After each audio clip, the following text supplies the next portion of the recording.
Hello, I'm Vince White. I'm an employment attorney, and we are answering publicly posted questions from YouTube users, getting folks the answers they need from an employment attorney. I've been reminded that I must say to you that you should like and subscribe.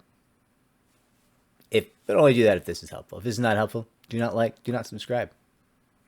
If I didn't earn it, don't do it. Don't do it.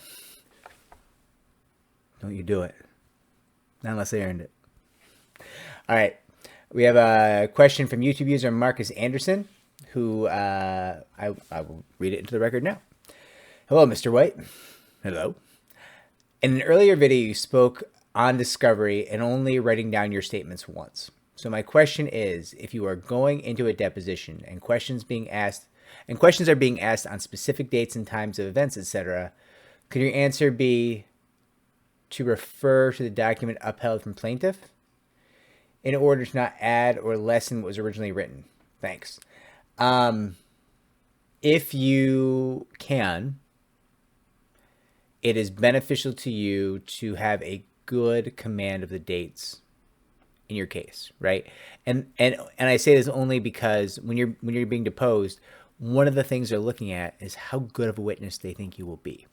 And if you are very snappy with the answers, you've got everything in your head and it's all smooth and clear and clean, that's going to tell them you're a very good witness. Now, it's often not possible. And if it's not possible, that's perfectly okay.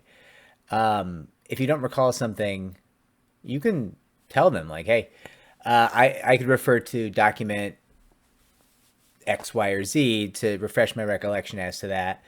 And that's perfectly fine. It's normal for humans not to remember dates, and it would be difficult for them to try to trip you up if you're saying that, right? Like, what day and time did this happen? It's hard to remember the specific date. If you let me look at this document, I could give you the exact date and time. That's a good answer. Don't worry about that answer. That's perfectly fine. Somebody else, I think, asked if you can just say, I don't recall all the way through. That's not great. It's not a great tactic because on most of these claims, you're going to carry the burden of evidence, right? You have to prove the case. So if your answer is, I don't recall, I don't recall, I don't recall, then they're just going to be like, cool. So you don't remember any of this happening, and you're probably one of the only witnesses who could say that it did happen. So if you don't remember it happening, you probably can't meet your burden of evidence, and we're not too worried about this case. So don't just say, I don't recall, I don't recall, I don't recall about everything, but do feel free to say, hey, listen, I know this happened. If you want the specific date and time, let me see the doc and I can tell you. Perfectly reasonable, not detrimental in any way. Have a conversation with your attorney, obviously. Don't just do this willy-nilly, but, I think it's a good tactic. I think it works fine. I've seen it work fine thousands of times. Wouldn't be concerned one bit if my client was doing that. I hope this helps.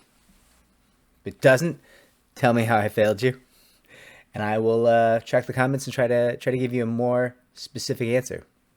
Take care.